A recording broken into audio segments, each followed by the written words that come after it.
And joining us now on the debate for the full hour, in chronological order from when they had the job, David Crombie, Mayor of Toronto from 1972 to 78. John Sewell, Mayor from 1978 to 1980. Art Eggleton, Mayor from 1980 to 1991.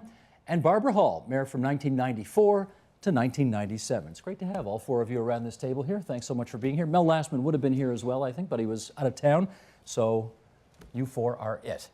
And can I start by just clarifying that you are somewhat constrained in this discussion, although I'm going to try to push as far as I can. You're the Chief Commissioner of the Ontario Human Rights Commission, which is a non-political, non-partisan appointment, and as a result, you're trying to keep squeaky clean during this campaign. But as I say, I'm going to try and just sort of nudge a few answers out of you here. I'll nudge back. I'll bet you will. I bet you will. Okay, again, in chronological order, let's start. Let's analyze this campaign. David Crombie, to you first. When, in the 2010 Toronto mayor's race, did you get stopped in your tracks when something happened and go, whoa, that's different? Yeah, I'm not sure chronologically exactly whether it was the first. It was the first one that brought my head up, and I think that's when Rob Ford said he was going to get rid of all the streetcars, which was kind of a bold stroke. I'd never heard that before in all the years I've been involved.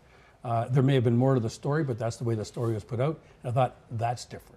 It's different, and when you heard the idea, did you like it, dislike it? Well, no, it's an idea whose time will never come. Just get off the fence and just tell me what you really think, okay? Okay, John Sewell, what was the moment for you? I think it was when the first poll came out that showed that Rob Ford was way in the lead. Wow, I thought, that guy has really managed to hit something with voters in Toronto. And he's defined the fact that the place isn't working well at all, and we have to do something about it. So that really brought things into focus for me, because nobody was really saying, hey, there's some problems down there. And I thought, gee, maybe it's just me. But that was the point for me. I don't know when that was. Was that middle of August, very early September? Darn near when he first got in. He got in and went right to first place, pretty much. Yeah, it was very strong. Okay, we'll follow up on that, obviously, to go. Art Eggleton, your moment. Well, some may not believe it, but I agree with John Sewell. There's a first for everything. It was absolutely that point in time when Ford passed Smitherman in the polls. And of course, automatically you go to, why is this? Because this man's reputation is not something you'd think would lend support from the voters to him. But obviously people were quite angry about the past administration, and perhaps about the mayor, and certainly some of the things they've done. I think a lot of anger comes from little things, you know, the misspending of money here and money there, you know, a $12,000 going away party or a bunny suit or things like that. Those little things will get a lot of attention, and they become irksome for a lot of the voters. Well, and the garbage strike, of course, and the $150 million that appeared out of nowhere. I think people just were getting quite angry with what they saw as not being very representative government at City Hall. More to come on all of that. Barbara Hall, your moment. Well, mine's very different. Mine was when I went to a boot camp put on by Equal Voice, an organization to promote more women in nonpartisan way, more women in politics. And I was asked to come and speak about being a candidate on a Saturday. And the room was full of women from diverse communities across our city who were there with friends or supporters planning to run for council in this campaign. And I thought what an incredible amount of interest there was. And these were very qualified women running for council who'd had involvement in the community and wanted to come to City Hall. And I thought, boy, this is something that so often is invisible in the city, and there's this real force out there. I hope something happens with it. So if I can sum up, shocked and disheartened, shocked and disheartened, shocked and disheartened, somewhat heartened. Yes. Yeah? Excited. Okay. Let me pick up on the angry thing, because the conventional wisdom right now is that somehow the electorate, David Crombie, is extremely angry, frustrated, irate, upset with what's transpired the past 7 years. Do you pick that up where you go? Oh, sure. I think both, well, John and Art were spot on. I think, but I don't think people really, until it took a while, understood the depth and the breadth of it. I think the anger was there. I think people felt a disconnect with City Hall. There's a friend of mine who said the difficulty that he found with City Hall is that City Hall, that he felt that City Hall's job was to look after our needs. And he felt that City Hall thought the job was that we should fit into their plans. And I think there was that sense of disconnect that is still there. And I think not only did Rob Ford tap into it, but then the others did as well. And it stayed. I think for a number of people, they thought it might serve to get things moving, to get things going. But that anger is still there, and people are carrying it right through to the polls. The current mayor, John Sewell, denies it. He says wherever he goes, he doesn't run into this kind of anger. He says, in fact, people want him to run again. I don't know where he's going, but here I am walking my dog on Sunday afternoon, and some neighbors come down the street. What part of town are we in here? This is Bathurst St. Clair. Okay. And they're going to the advance poll. And the guy says to me, I want to make sure we get someone who's really going to shake that place up. It's not working. This guy's a lawyer, okay? I mean, I got to make sure.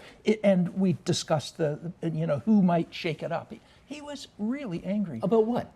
About the fact that it doesn't seem to work. About the fact that you want to go to the Committee of Adjustment to put on something in your back porch.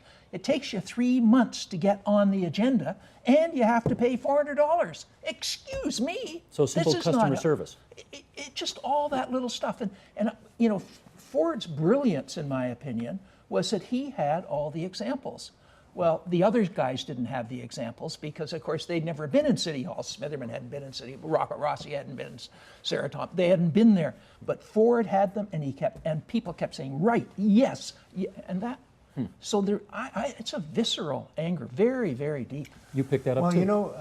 A shake-up, I think, is warranted, and that's not to say that everything the past council or mayor have done is bad. I think they've done a lot of good things, but I think people are looking for change. Change is certainly in the wind, but I hope it's not going to be based on anger. I think I can understand the anger about the vehicle tax and about the garbage strike, and all of these things are adding up. But people have also got to think of the future of the city. It's important that we pick the right leader, the right person to carry us forward with the right vision, the right policies, and ability to articulate and to be able to inspire people.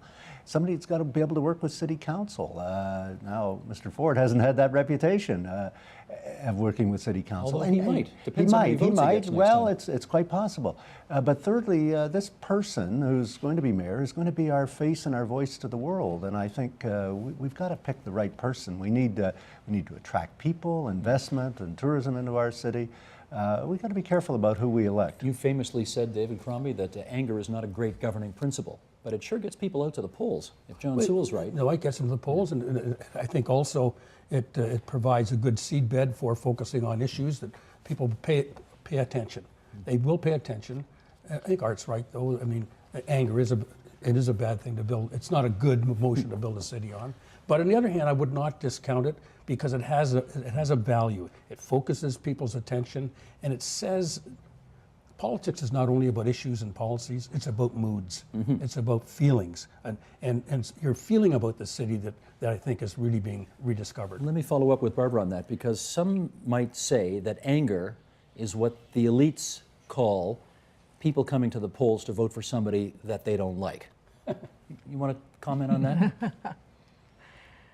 Well, I think the anger we're seeing is a function of, as others have said, things just not working. And I think transportation's been a big piece of that.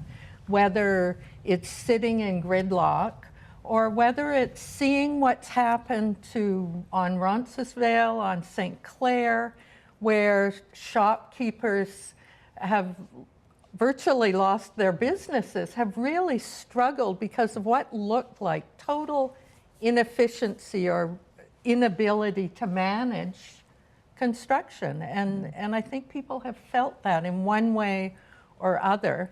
And Bloor Street, too. That Bloor section up Street, where I another I example. I noticed it mean, on we my can, bicycle. within our own Wow. neighborhoods, we can see those things. And I think that's very symbolic of things just not working. And people not accepting responsibility when that happens. I mean, I think we all know, we can probably all think of things that didn't work that well when we were hoping they would as mayors, and yet you acknowledge that. And I think there's been a failure to acknowledge the failures.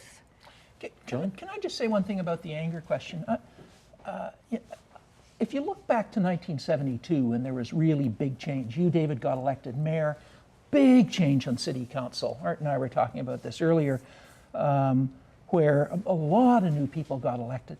That, to a large extent, I think was based on anger that some of us as candidates managed to turn into something more positive about protecting neighborhoods. People were angry about apartment buildings being built all over their neighborhoods, angry about expressways.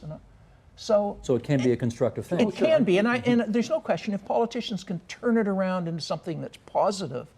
I'm not sure that's happened in this campaign. Well, that's it. Is Ford doing that? No, but it's also, and I'd want to rewrite or write the history of it, but there was not only, you can call it an anger in 1972 election, but there had been a previous 5 or 6 years of people in communities organizing themselves for a reform of city council.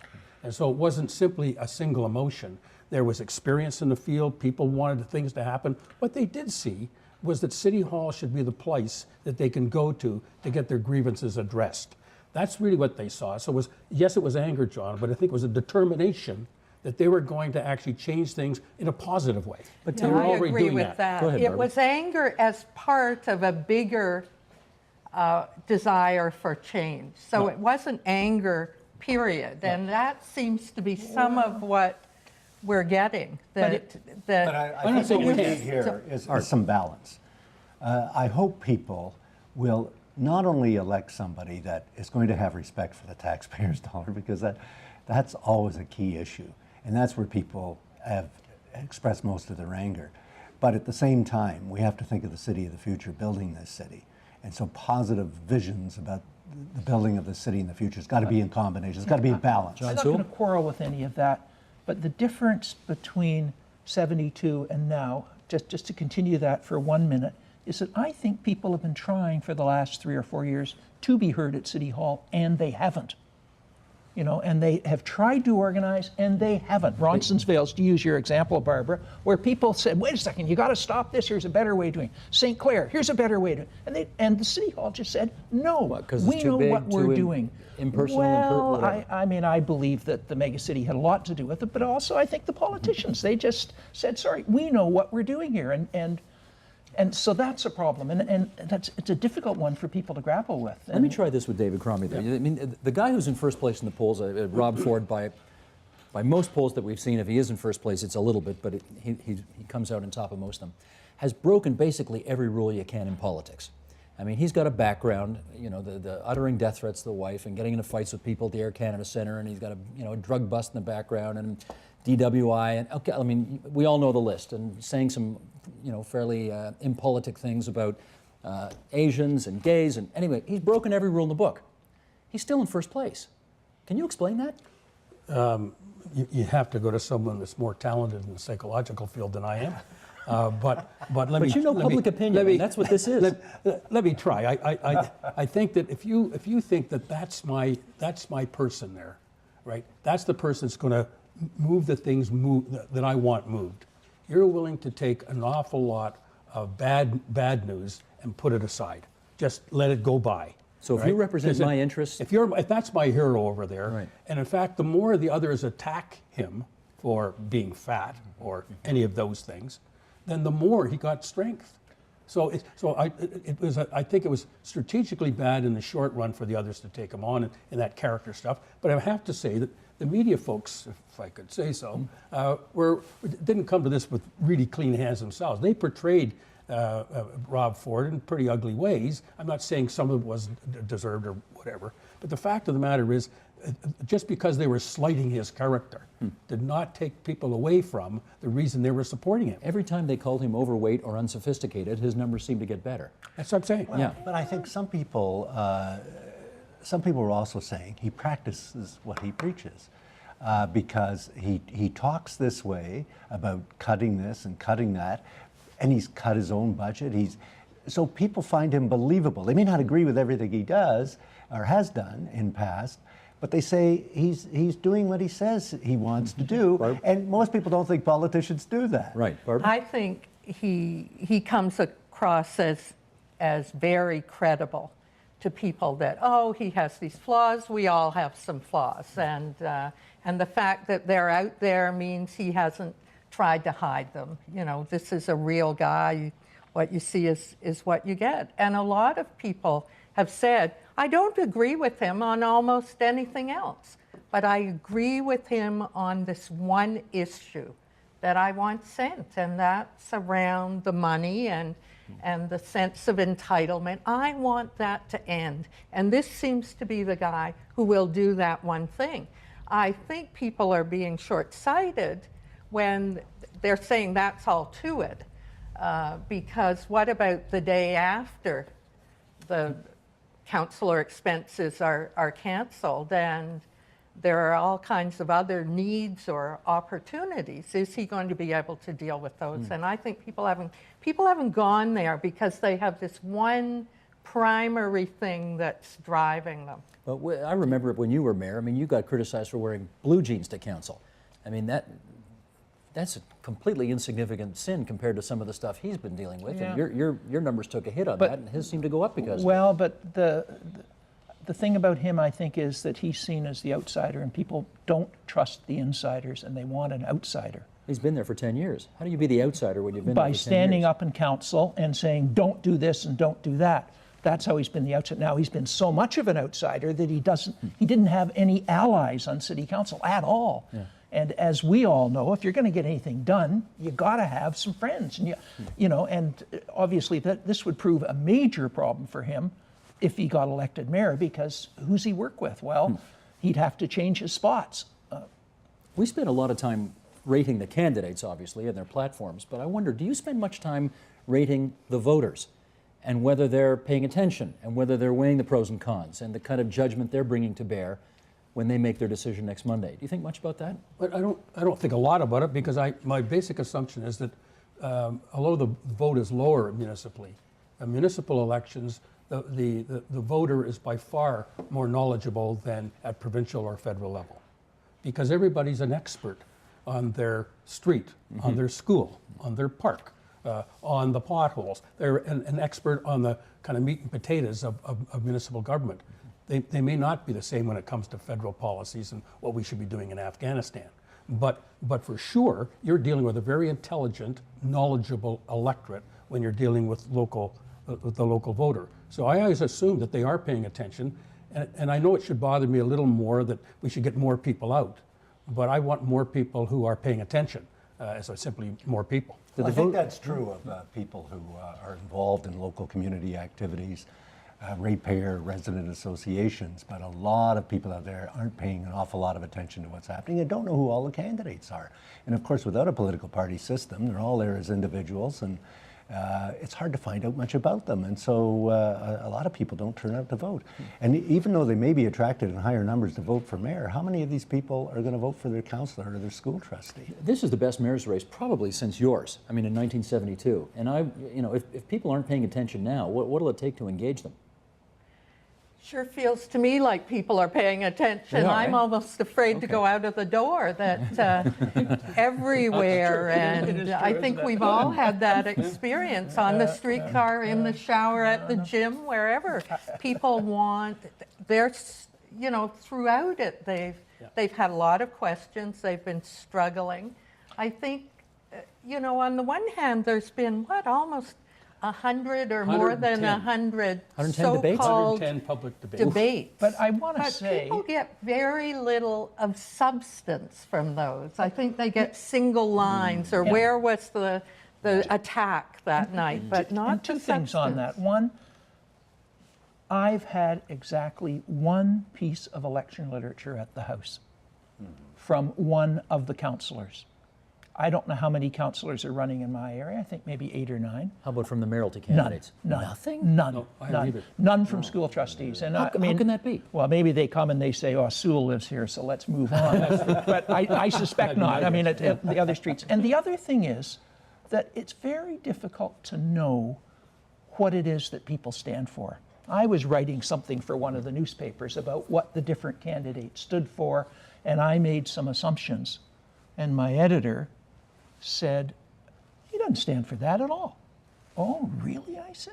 And it was true. I was dead wrong. And I thought, me, I've been looking And you at this follow stuff this. closely, and I was writing with my name on it, and I had a couple of key points wrong, dead wrong. And so I think, well, other people are probably the very same way. Huh. Okay, let's move our discussion into whoever gets the job, how they're actually going to govern. How do you do this job? And while you four were mayor of Toronto in your time, you were the mayor of what I guess people call the old city of Toronto, which was The 600,000 real people. city of Toronto.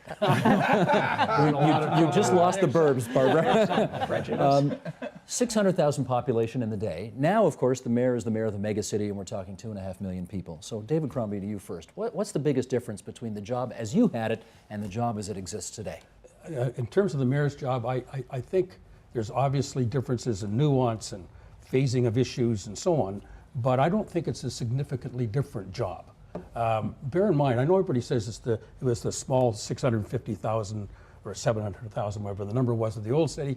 We also had a metro council, right, which we all belonged to. Which represented the whole Which 416. represented, so the same size of the city now in terms of geography, we were part of.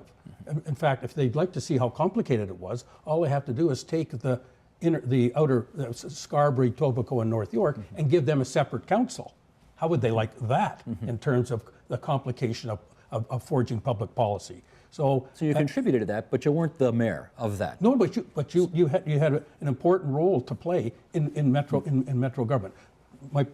So it's a little more complicated than simply a larger and a smaller place. The second point I would make, though, is that without a party system, as Art points out, and long may it be so, I hope, the job is to create relationships so that you can create constituencies, so that you can have the power to move forward on an agenda. Okay, that's what the job is about. It is not about pushing a button for power. It is trying to organize with energy the kind of constituency that people would respect, not only on the council, but also with the province and the federal government and a host of other agencies around. So let me ask the guy who was the longest serving mayor ever. 63 mayors in Toronto's history. No one had the job longer than you. What's the first thing you do on day one? You start communicating with your councillors. We had a council of 23, and I always said, well, 23 one mayor, 22 councillors who believe they can do a better job.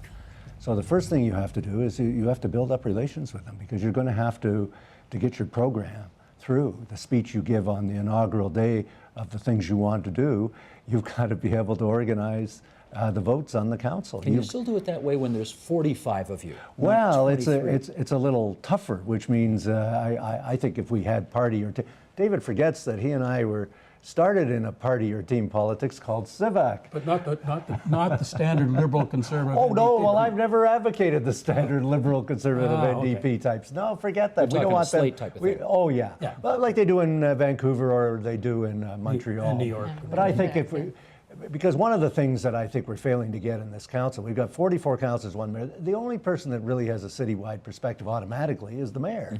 And some of the councillors might, but by and large, they're elected on the local work that they do. So I think we need more of a citywide perspective. But anyway, I think the first thing a mayor has to do when he gets in office, he's got to start building relations with his councillors, because it could be very lonely and very deadly if you don't. If Rob Ford wins, the conventional wisdom is that he's going to be one vote out of 45, and most of the other 44 votes are going to be against him. So how do you start building relationships with people who kind of have made it a point of losing your phone number over the last several years? Well, I think we're seeing with the two leading candidates a number of councillors standing up and saying, I endorse this person or that person. And we're seeing both Smitherman and Ford with some endorsements from current, or what many expect will be councillors. So the relationships are already starting to be built. I think that's an enormous job with 44 people.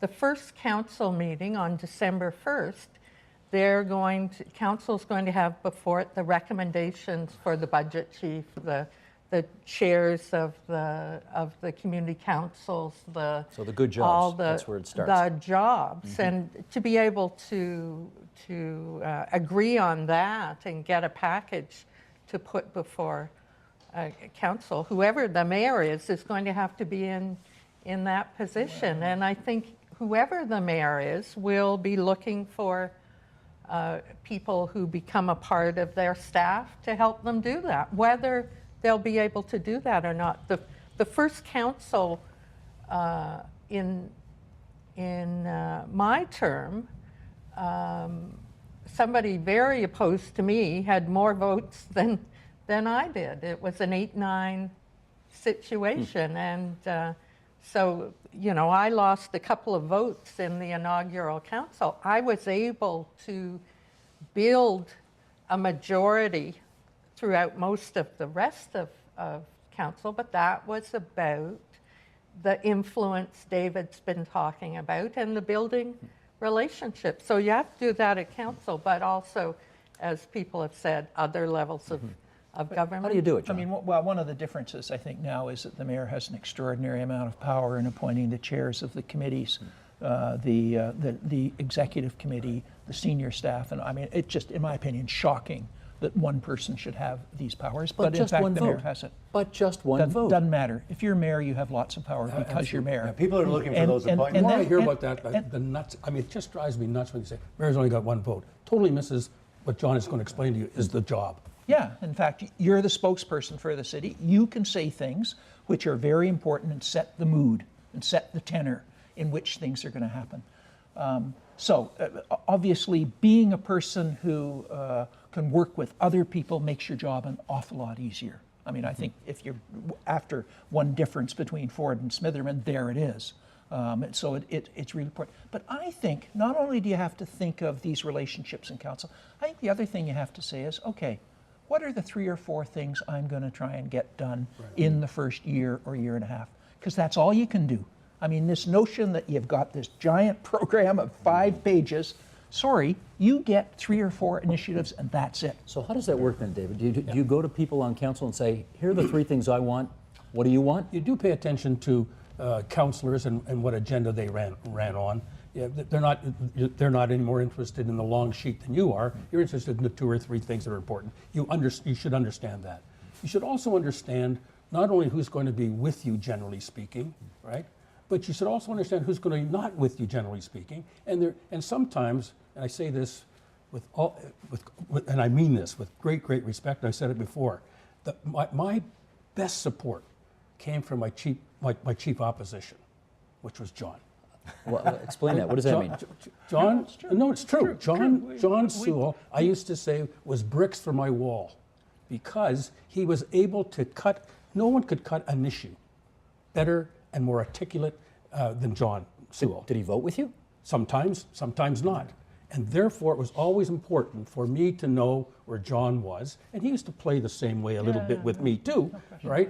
And so it's a dynamic that is not often either talked about or understood because it's not easy to explain. It is easier to do. And in the doing, you find that there are things that I used to say this, that John and I were basically looking for Jerusalem. Sometimes we had different roads, right? But on the other hand, I always knew that his heart was with the city, his passion was with the city, but I had to go a different way than him because I was the mayor and he wasn't. Okay, I get why you need to reach out to him because you need his vote because you're trying to create a Or majority I on needed council. him to oppose me like crazy. Oh. In which case I was delivered a few more votes. But these Wait a alliances second, you needed him change, to too. oppose you so that you could get more votes? Sure. Absolutely. In some cases, it was my opposition that put people over in his I camp. see. It was a Because I don't very want to be with interesting Sewell, so I'm arrangement. going to be with the mayor. Yeah, but it meant No.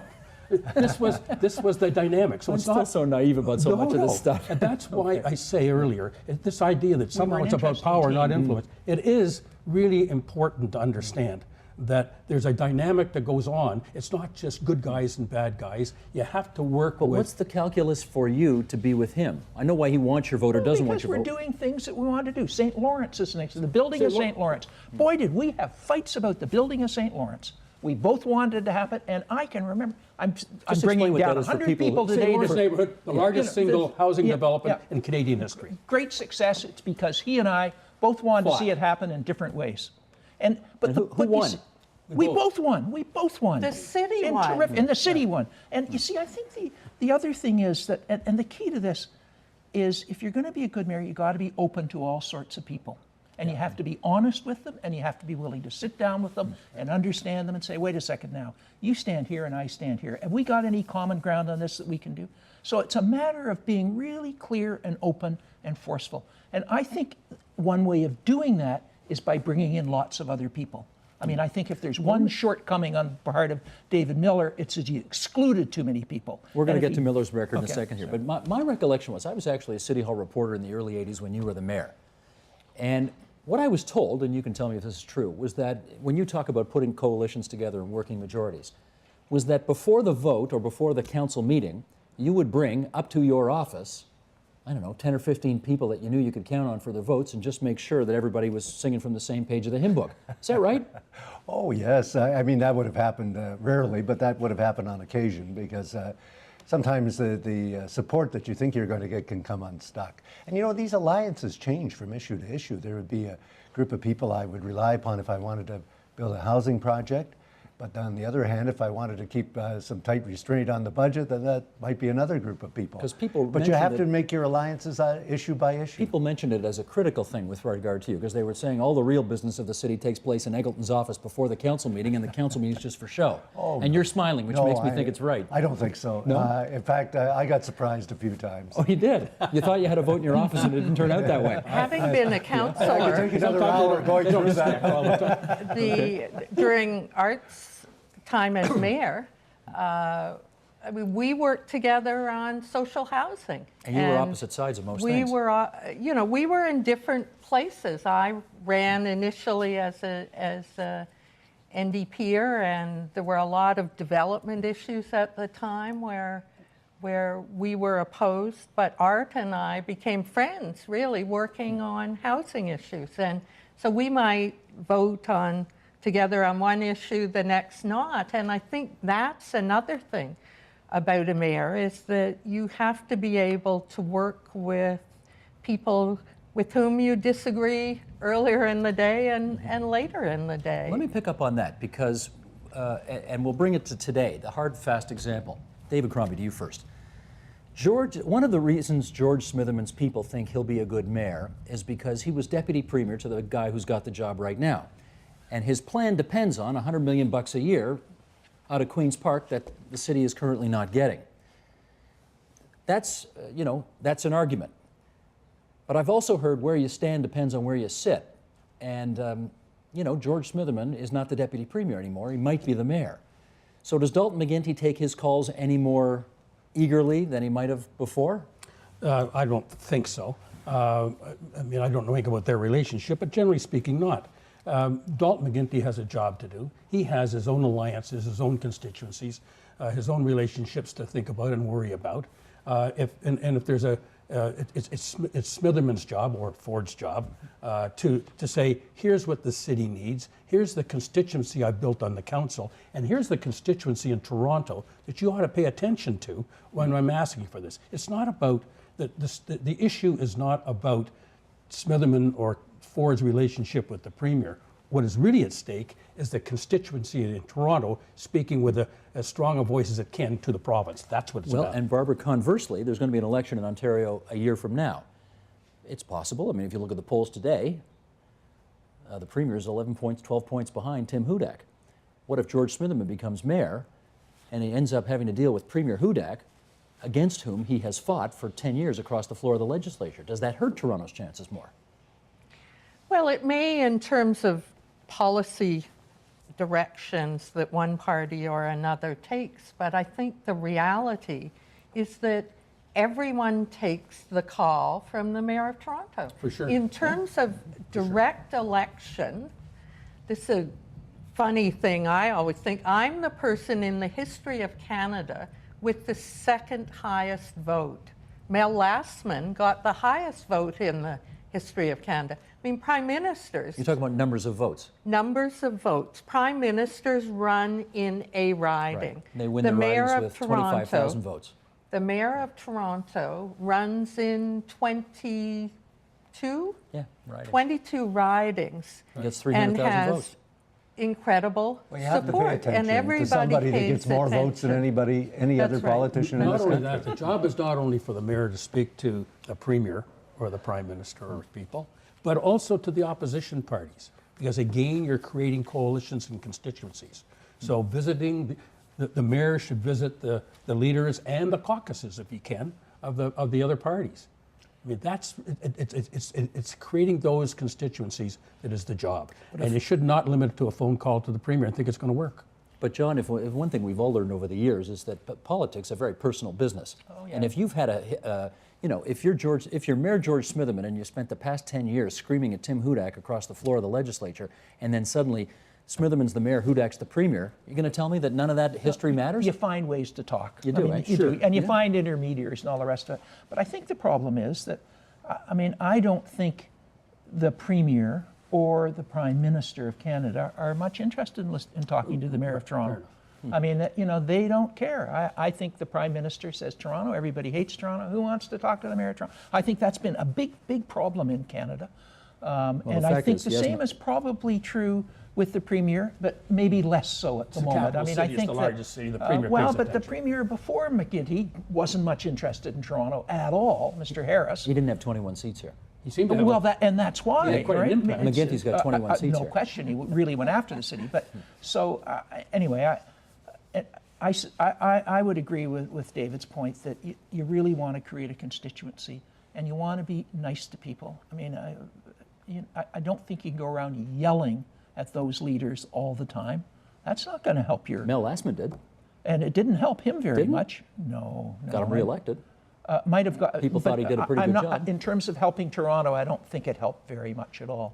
I think the key is to have good relationships rather than to be. Sure. I think one thing has to be borne in mind. A lot of people may love to hate Toronto or to make fun of it, but I think most people realize it's the economic engine of the country, and it's a very important part of our future prosperity. And I don't think any prime minister or premier can ignore that. I wish they wouldn't, but I think they do. And I think they have to listen to whoever the mayor is. The mayor does have a very substantial mandate. They won't necessarily agree. They've got their own agendas, but I think they have to listen to the mayor. At least for another 5 weeks. The mayor is David Miller. And I want to have a little discussion with you all as to what kind of a job you think he's done. You're the longest serving mayor in Toronto history. He's the second longest serving. He's been mayor for 7 years, which turns out to be number 2. tied with Nathan Phillips. Tied with Nathan Phillips, you are quite correct. And you're number... 6, I was with 2 You're others. 6 years. Yeah, you and Mel are 6. And Tommy Church, How many did he have? 6. Did he really? But he had to get elected every year. Every year. That's So he right, had every 6 year. It was elections. different. Yeah, that was right. What kind of a legacy is David Miller leaving to this city? I think it's disappointing.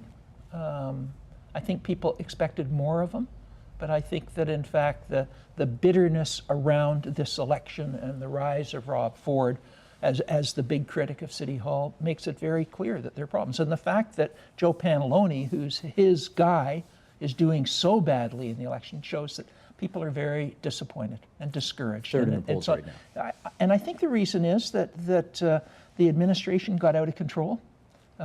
Whether it was too big or whatever, but it just seemed to not function well. The strike is one example of that, but I think you can get other examples. And I think the other thing is that I think people felt excluded from City Hall. He didn't manage to actually pull people in and say, I've got to have your advice. How can we act on it? So disappointment is, I think, the way a lot of people are looking at David Barbara, Miller. the mayor will be here tomorrow night, and he will tell us on this program, I'm sure, that a recent poll taken shows him in first place, shows him with 60% approval rating. He will tell us, because I heard a speech that he gave last week, so I'm sure he'll say this again, that people come up to him every day and say, why aren't you running again? We need you. So if he's right, how can David Miller be right too? Well, I think some of it's who are you talking with, who are you listening to, that's an issue. I think that at this moment there's a lot of anger. I think also there are things that have been achieved in David's time. I think the work around the priority neighborhoods and really taking some important social and community infrastructure to those areas with many newcomers to the city, high needs, and in many of those areas, very little infrastructure. So I think the city's work on that is important. I think that some of the big picture things in terms of the environment are important. I was thinking on the weekend as I went off to do some shopping and grabbed all my bags to go, how, you know, a small thing in one way, but it shows how you can change behavior. We all take our bags when we go shopping now. We don't get those plastic ones, but that's part of a larger thing. So I think there are some achievements of David's terms. You don't sound overwhelmed, though. But I think the anger is very real, and the disappointment of people who wanted to give to the city, who came to the door and said, I want to work on these things, who really weren't invited in or included, and that's such a lost opportunity. Now, luckily, some of those people went off and did it on their own outside of City Hall, but I think there were missed opportunities. Well, I agree that there is disappointment, but I think one of the things that David Miller and the council have done rather well is develop the Transit City Plan. We have a lot of congestion in Toronto. We need to improve the public transit system. We need to improve the TTC service. I think that's come out loud and clear over the last few years and is part of the anger. But we need to get on with it. One of the things I'm concerned about in this current election campaign is that they're all talking about variations. They're all going to make some changes here and some changes there. Is that going to put us back to square one? We haven't got time anymore. We've got to get on. Transit City is a fairly good plan. And I also want to applaud David Miller for what Barbara just said in terms of the priority neighborhoods. Because there are a lot of poor people in this city. There's a growing gap between the rich and the poor, and there's a lot of them are new immigrants who are having a struggle integrating into the social and economic life of the city. And that is a program that has helped, and I hope programs like that in some of our most, in our poor neighborhoods will continue. They did a story about him in Vanity Fair magazine. He didn't make the cover of Time He like did you not did. make the cover of Time. As you did. I wrote him a note. Yeah, he got but to do that, he had to go to the top of the CN I had to Tower, go to the CN and Tower. he had a green face looking I over tell the you, edge because he It's didn't. the only like time I've ever had whiskey at 10 o'clock in the morning. It's just got a good memory.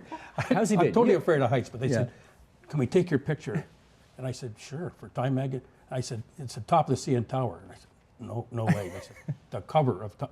Okay. The cover of Time. That's not bad. Yes, yeah. How's he done?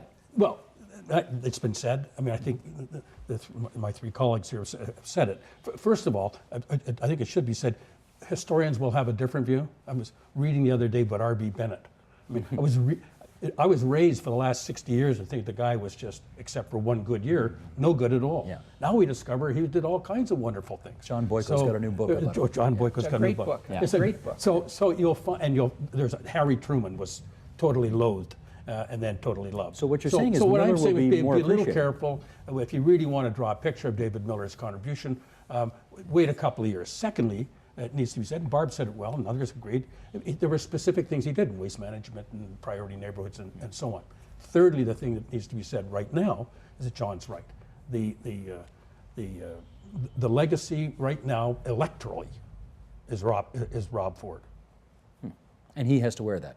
Miller, I think, Miller has to wear well, that. not all by himself, but it engenders an engendered administration and a feel of it.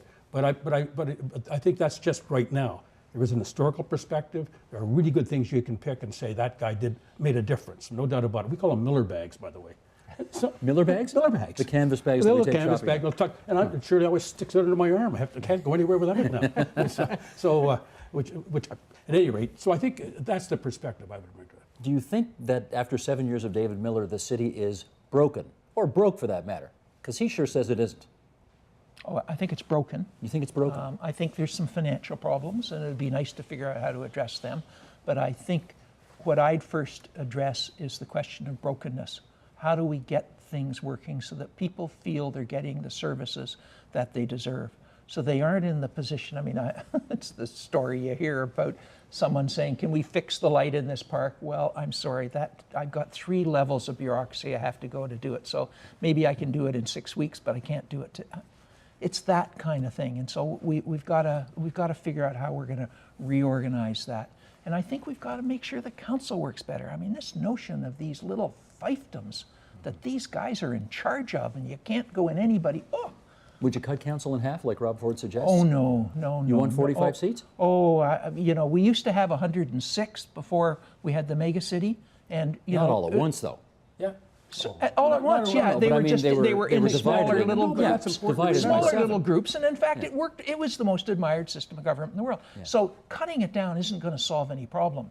I agree, it's spending extraordinary amounts of money, and you know you want to address that, but maybe you know. Anyway, I think I get to if George Smitherman gets elected, I think I get to help to address that kind of an issue. That's a good thing. That's where they're going to go, because you're not going to undo the legislation of amalgamation. But John, who's been on this wicket for a very long time, and rightly so, he sees a way in which you can decentralize its administration and decentralize so there's more access. And that's a good thing. Yeah. Do you find it, you're the Chief Commissioner of the Ontario Human Rights Commission, so I should ask you this question. It's taken an awfully long time for somebody who was, how do I put this, not a WASP, to become Mayor of Toronto, or even run for Mayor of Toronto. We've got some Italian Canadians in the race this time who've run serious campaigns, and in the case of Pantalone, been substantially competitive, although not, looks like not in the home stretch. Why in the Toronto of 2010, where half the people are born somewhere else in the world, no Asian candidate, no candidate of color, no, I mean, added to the list? How come? Well, I think that's something that should concern all of us with the who's representing us, who's leading us, that we need to have other views represented, like the women I saw at the boot camp who have some incredible experience and knowledge to bring to the city. But people, you know, incumbency is a powerful thing. One of the things that still shocks me is when in early September you get a newsletter from your councillor and we're in an election. right. I mean, I that agree. is atrocious. Paid for by And the there are taxpayer. a lot of things like that that make it very, very It's difficult. far more difficult to crack now, and 4 years is an extraordinary length of time. I think though that Barb was touching on something earlier. When I've seen the council races, the current council races and Board of Ed, but certainly council races, I think there's a lot of diversity there. I think you're seeing some of it changing now at the council level. In my ward, the two leading candidates, it's a vacant ward at the moment, are of Chinese origin. So I think we're beginning to see more of that. But I think we need to help get people more onto boards and commissions than we do, to get them into the system so that they can learn their way around, and then they'll have a voice come election time that'll relate to the issues. Well, And it'll be interesting to see how the new mayor of Calgary got himself elected.